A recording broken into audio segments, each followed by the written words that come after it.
हम लोग देखने वाले हैं कुछ पिछले वीडियो के ही हम लोग पार्ट को यहाँ कंटिन्यू करने वाले हैं।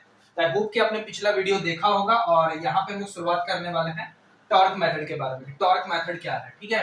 तो देखिए सिंपल सा है, चूंकि यह नाम है आपने पढ़ा है फोर्स मेथड। फोर्स मेथड का यूज करके हम क्या निकाल सकते हैं, टाइम पीरियड, ठीक है।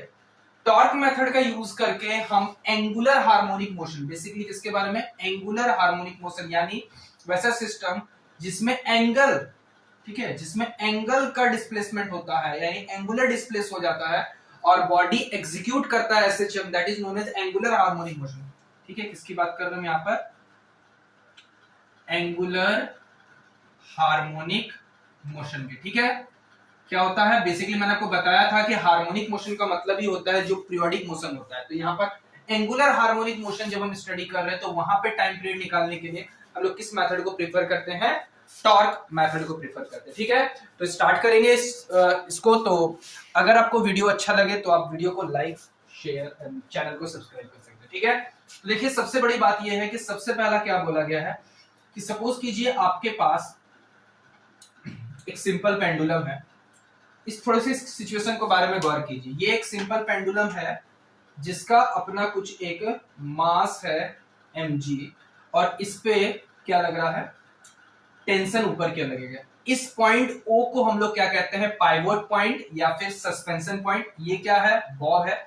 इस पॉइंट पे अगर हम लोग देखते हैं तो नेट फोर्स क्या लगने वाला है, 0, क्योंकि टॉर्क और टेंशन और mg आपस में इक्वेट करने वाले हैं। और ये इस पॉइंट के अबाउट अगर इस पे टॉर्क भी निकालना चाहेंगे तो इस पॉइंट के लिए क्या हो जाएगा, टॉर्क नेट भी क्या होने वाला है, 0, ठीक है। तो हमने अगर टॉर्क मेथड को अच्छे से जानना है तो हमें फोर्स मेथड को ही हमको याद करना होगा कि फोर्स मेथड में मैंने आपको बताया था कि सबसे पहले वो पॉइंट निकालिए जहां पे वो मीन पोजीशन यानी इक्विलिब्रियम पॉइंट है। तो ये आपको समझ में आ गया कि ये इक्विलिब्रियम पॉइंट है। उसके बाद सेकेंड स्टेप में हमने पढ़ा था कि इस बॉडी को थोड़ा सा हम लोग क्या करते हैं, डिस्प्लेस करते हैं। क्या करते हैं, इसको डिस्प्लेस करते हैं, ओके। ये समझ सोचिए कि साइज जगह छोटा हो गया, एक ही चीज है, ठीक है। अब यहां हमने इसको डिस्प्लेस किया एंगल थीटा एंगल से, ओके। तो अब इस थीटा एंगल पे हम लोग निकालते हैं कि इस पे कितना फोर्स लगा है, सॉरी कितना टॉर्क लगा है। तो सबसे पहले क्या करेंगे, हम लोग इसके कंपोनेंट तोड़ेंगे। mg है तो mg के दो कंपोनेंट, इस साइड थीटा है तो ये थीटा, तो ये थीटा, mg cos थीटा, और इस साइड क्या हो जाएगा, mg sin theta, okay, clear है। और यहाँ पे स्ट्रिंग में लग रहा है टेंशन T, ओके। अब अगर हम जान रहे हैं कि आप देख सकते हैं कि इस लाइन ऑफ एक्शन में ये और ये आपस में क्या हो जा रहे हैं, इक्विलिब्रियम में आ गए हैं। यानी हम सिंपल लिख सकते हैं, देख सकते हैं यहां हम लोग लिखते हैं T बराबर mg cos थीटा। तो बॉडी को अपने ओरिजिनल पोजीशन में लाने का काम कौन कर रहा है, ये फोर्स mg sin थीटा जो है उसको उसके ओरिजिनल पोजीशन में लाने का काम कर रहा है। कौन कर रहा है, mg sin थीटा। इस फोर्स के कारण इस पॉइंट के अबाउट में उस पे टॉर्क जनरेट हो रहा है। इस पे क्या हो रहा है, टॉर्क जनरेट हो रहा है, जो इसको आप कितना भी ले जाइए, जितना आप इसको डिस्प्लेस कीजिएगा वो उतना ही वापस उस पे टॉर्क लगेगा और वो वापस आ जाएगा, ठीक है। तो हम इस बॉडी पे कितना टॉर्क लगा है वो सबसे पहले निकालते हैं, किस पॉइंट के अबाउट, O पॉइंट यानी पाइवट पॉइंट के अबाउट, यानी torque acting on the Bob जो होगा, आपको पता है टॉर्क का जो जनरल फॉर्मूला होता है वो होता है फोर्स इनटू परपेंडिकुलर डिस्टेंस, ठीक है, फोर्स इनटू परपेंडिकुलर डिस्टेंस। तो इस पे फोर्स अगर आप देख सकते हैं mg sin थीटा है और ये डिस्टेंस जो है, अगर इस स्ट्रिंग की लेंथ अगर हम लोग l लेते हैं तो आप देख सकते हैं कि ये और ये आपस में क्या है, देख सकते हैं ये आपस में क्या है, परपेंडिकुलर है। तो परपेंडिकुलर डिस्टेंस है, फोर्स जो है वो आपका है mg sin थीटा और परपेंडिकुलर डिस्टेंस कितना है, l। परपेंडिकुलर डिस्टेंस कितना है, l। लेकिन यहां पे एक नेगेटिव सिंबल के साथ हम लोग चलेंगे क्योंकि ये टॉर्क रिस्टोरिंग है, तो रिस्टोरिंग टॉर्क उसको वापस लाने का काम कर रहा है, ठीक है। तो बेसिकली मेरे पास क्या आ गया, टॉर्क इज इक्वल टू कितना आ गया है, mgl into sine theta, okay. ये आपका टॉर्क ऑपरेट हुआ। अब जो सबसे काम की बात है वो आपको ध्यान में रखने वाली बात है कि यहां पर एक सीरीज एक्सपेंशन लगाएंगे, ठीक है। आपको पता होना चाहिए कि अगर इफ थीटा इज स्मॉल, अगर थीटा स्मॉल है तो हम साइन थीटा को एक्सपेंड कर सकते हैं theta minus theta cube by 3 factorial plus theta by 5 factorial minus. आप मुझे कमेंट सेक्शन में बताइए कि ये कौन से सीरीज से हमने एक्सपेंड किया है और इसे किस तरीके से एक्सपेंड किया है। जो मैथमेटिक्स के स्टूडेंट्स हैं उनके लिए बहुत ही आसान हो जाएगा, ठीक है। तो स्मॉल एंगल, स्मॉल अगर डिस्प्लेसमेंट है यानी थीटा अगर स्मॉल है तो साइन थीटा को इस तरह से एक्सपेंड कर सकते हैं, और थीटा अगर स्मॉल है तो थीटा क्यूब और स्मॉल होगा, थीटा टू द पावर 5 और स्मॉल होगा। तो ऐसे केसेस में हम ये हायर ऑर्डर टर्म को हम लोग क्या करते हैं, निगलेक्ट कर देते हैं।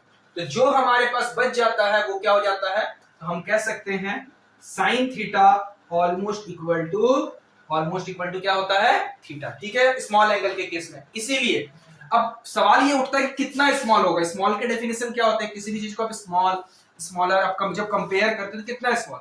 तो जनरली अगर हम बात करते हैं थीटा को अगर आप 20 डिग्री तक रखते हैं तो साइन 20 डिग्री तक लगभग ये दोनों वैल्यू क्या होते हैं, सेम पाए जाते हैं। Sine 20 degree is equal to 20 के अप्रोक्सीमेट डिग्री में, जब रेडियन में हम दोनों वैल्यू को इक्वेट करते हैं तो दोनों क्या हो जाते हैं, सेम पाए जाते हैं, ठीक है। स्मॉल मतलब ऐसा नहीं कि बहुत ज्यादा लार्ज, ठीक है, क्लियर है। तो अब अगर इस चीज को हम लोग यहां पे ऑपरेट करते हैं तो आप यहां पे पाएंगे कि टॉर्क बराबर माइनस mgl थीटा होगा, ठीक है। यहां पे मैं ऐसे लिख देता हूं, देखिए, तो टॉर्क बराबर हो गया माइनस mgl थीटा, ठीक है। बट एक चीज आपने पढ़ा है टॉर्क के बारे में कि टॉर्क को हम लोग लिख सकते हैं I इंटू अल्फा, जहां I क्या है, मोमेंट ऑफ इनर्शिया है, अल्फा क्या है, एंगुलर एक्सेलरेशन है। तो अगर हम इसको इक्वेट करते हैं तो I alpha is equal to minus mgl theta, तो alpha is equal to minus mgl by क्या आ जाएगा, आपका I आ जाएगा इंटू थीटा। यानी अल्फा का एक्सप्रेशन हमारा आ गया जिस तरीके से हम फोर्स मेथड में हमारा एक्सेलरेशन और डिस्प्लेसमेंट में था, या एंगुलर एक्सेलरेशन और एंगुलर डिस्प्लेसमेंट में रिलेशन है, तो minus mgl by I into theta. अब हम लोग वही काम करेंगे जो वहां पे हमने फोर्स मेथड में किया था। इस टर्म को हम लोग ओमेगा स्क्वायर से रिप्लेस कर रहे हैं, तो omega square is equal to आपका mgl बाई I हो गया है। क्या हो गया, mgl बाई I हो गया है। तो बेसिकली आप क्या लिख सकते हैं यहां से, अगर हम इसे ओमेगा लिखते हैं तो root over mgl by I, और ओमेगा जो हो जाता है वो आपका हो जाता है 2 पाई बाई टी, तो mgl बाई I, तो t is equal to 2 pi root over I by क्या आ जाएगा आपका mgl। तो ये एक्सप्रेशन हो गया time period for any simple pendulum. ये किसके लिए है, इसके लिए आप देख सकते हैं सिंपल पेंडुलम के लिए, ओके। तो टाइम पीरियड क्या है, 2 pi by root over I by mgl। तो ये एक्सप्रेशन आप जो स्टैंडर्ड फॉर्म पढ़ते हैं उससे अलग है। तो इसमें एक चीज अभी लगाना बाकी है कि इसमें I की वैल्यू को हमें पुट करना है, ठीक है। तो आप चाहे तो सबसे पहले स्क्रीनशॉट ले लीजिए, ठीक है, उसके बाद हम इसे प्रोसीड करते हैं, ओके। तो अभी हमारा जो फॉर्मूला आया है, ठीक है, हमारा जो टाइम पीरियड का फॉर्मूला आया है वो क्या आया है, 2 pi root over I by क्या आ गया है, mgl, ठीक है, जहां पर l इसकी लेंथ है। अब एक चीज यहां पे है कि I की वैल्यू क्या होनी चाहिए। तो एक चीज देखिए, ये है सस्पेंशन पॉइंट जिसके अबाउट है, तो टॉर्क किस पे, इस पॉइंट के अबाउट ही निकलेगा। अगर ये बॉडी इस तरीके से ओसिलेट कर रहा है तो इस बॉडी का, इस बॉब का जो मोमेंट ऑफ इनर्शिया होगा इस पॉइंट के अबाउट, आई क्या है, moment of inertia about point O है, ठीक है, अबाउट पॉइंट ओ है। तो अगर हम लोग मोमेंट ऑफ इनर्शिया लिखते हैं यहाँ पे इस पॉइंट के अबाउट में, तो आपको पता है वो आपका हो जाता है m r स्क्वायर, ठीक है। तो यहाँ जो r है यानी इसका इसके बीच में डिस्टेंस है यानी l स्क्वायर। तो टाइम पीरियड जो हो गया वो 2 pi by root over m l square by m, यहाँ पर एक चीज देखिए स्मॉल m लिख रहे हैं तो यहाँ पे स्मॉल m ही सब जगह लिखेंगे, तो m l स्क्वायर बाई आपका हो गया mgl। तो यहां से m और m कैंसिल, l और l कैंसिल, तो टाइम पीरियड जो हो गया 2 pi by root over l by g। तो ये बॉडी का क्या हो गया, ये सिंपल पेंडुलम का नॉर्मल केसेस में आप पढ़ते आए हैं कि time period of the simple pendulum 2 pi by root over l by g होता है, ठीक है। तो ये आपका टॉर्क मेथड से हमने क्या निकाल लिया है, क्या निकाला है, टाइम पीरियड निकाला। तो आप मुझे अगर जिनके पास समय है वो एनर्जी से किस तरीके से यहाँ निकालेंगे वो कमेंट सेक्शन में बता सकते हैं क्या होना चाहिए सिस्टम की एनर्जी का। आपको निकालना क्या है, एनर्जी। देन एनर्जी के बाद आपको क्या करना है, differentiate dE by dt is equal to 0 and then you have to replace. मैंने आपको पिछले वीडियो में बताया था कि उसके बाद आप देखिए कि इसका टाइम पीरियड का सेम फॉर्मूला आता है कि नहीं आ रहा, ठीक है। तो देखिए इस फॉर्मूला की क्या खासियत है कि 2 pi by root over I by mgl लिख रहे हैं, तो I क्या है, बॉडी की moment of inertia about this point. तो अगर बॉडी चेंज हो जाता है, ठीक है, बॉडी यहां पर हमने बॉब दिया, बॉब क्या होता है, सिंपली क्या है कि एक हेवी मास है जिसका होल मास इसके सेंटर ऑफ मास पे कंसंट्रेटेड होगा। लेकिन अगर आप रिंग ले रहे हैं, शायद ये I की वैल्यू चेंज हो जाएगी, ठीक है, रिंग के केस में सर ml² ही होगा, ठीक है। और अगर कोई दूसरा ऑब्जेक्ट डिस्क ले रहे हैं तो चेंज हो जाएगा।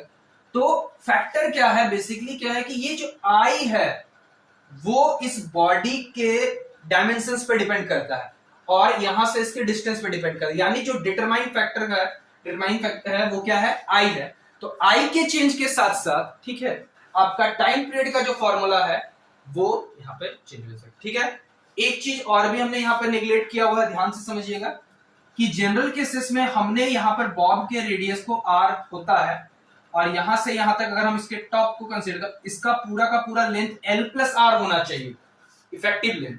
लेकिन हम लोग इसके रेडियस को निगलेक्ट करके चल रहे हैं, तब जाके ये एक्सप्रेशन मिल रहा है। अगर आप रेडियस को कंसीडर कर रहे हैं तो that expression gets definitely change, okay. तो आई होप कि आपको ये सारी बातें समझ में आ गई है। तो आप चाहे तो इसको एक नोट कर सकते हैं, ठीक है, तो इसको आप नोट कर लीजिए।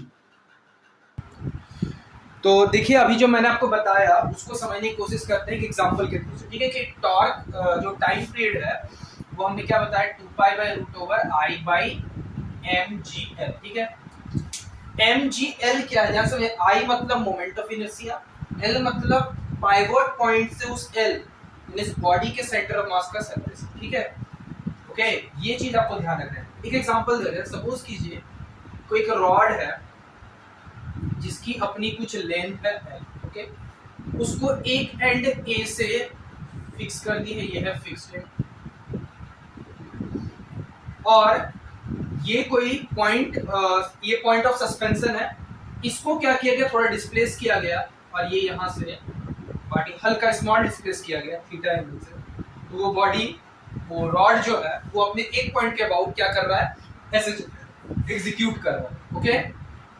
और इस रॉड की अपनी एक मास है m है, तो आपको बताना है इसका टाइम पीरियड कितना, ठीक है। तो एक सिंपल सा बात है कि आपको इस फॉर्मूला का यूज कैसे करना है उसको ध्यान से समझने की कोशिश कीजिएगा। कि मैंने आपको बताया कि time period 2 pi by root over L by G वो हर समय है, सही है, लेकिन इस वाले केस में कैसे करेंगे जब रॉड केस में। एक चीज मुझे बताइए, अगर इसको हमने फिक्स किया है इस एंड के अबाउट, तो रॉड का moment of inertia of the rod about an and जो होता है वो आपको पता है कि mL²/3 होता है, एक एंड के अबाउट, यानी I की वैल्यू आपको पता चलेगी। दूसरा है ये जो L है, यहाँ पे टोटल एंटायर लेंथ को लेने से पहले एक मिनट के लिए सोचिएगा कि हमने अभी सिंपल पेंडुलम के केस में क्या पढ़ा था कि उससे जब हमने डिस्टेंस निकाला था तो वहां से उस बॉडी का वो सेंटर ऑफ मास का डिस्टेंस, सस्पेंशन से उस बॉडी के सेंटर ऑफ मास R को निगलेक्ट करके चलने के बाद, तो क्या इस बॉडी रॉड का सेंटर ऑफ मास पूरा का पूरा L डिस्टेंस पे है? तो आंसर है नहीं, क्योंकि इस बॉडी का सेंटर ऑफ मास जो है वो है इसके एकदम बीचों बीच इस पॉइंट पे, जो कि सस्पेंशन पॉइंट से L/2 डिस्टेंस पे है। तो हम यहाँ L की जगह पे क्या रखना पसंद करेंगे, L/2 रखेंगे, जो कि इसका डिस्टेंस, ठीक है। तो ये चीज आपको ध्यान में रखना है। अब बाकी प्रॉब्लम आपके सामने सॉल्व हो गया। 2 pi by root over I की वैल्यू जो है वो है mL²/3 इंटू mg, और यहाँ पर आपका आ जाएगा L/2, तो 2 ऊपर चला जाएगा, तो आप देख सकते हैं m और m कैंसिल आउट हो जाएगा, L और m कैंसिल आउट हो जाएगा। तो time period 2 pi by root over 2L/3g, okay. तो ये चेंजेस आ जाएंगे आपके साथ, ठीक है। तो L क्या है और यहाँ पे L किस तरह से ऑपरेट करना है, I किस तरीके से ऑपरेट करना है, वो आपको ध्यान रखने वाली बात है, ठीक है।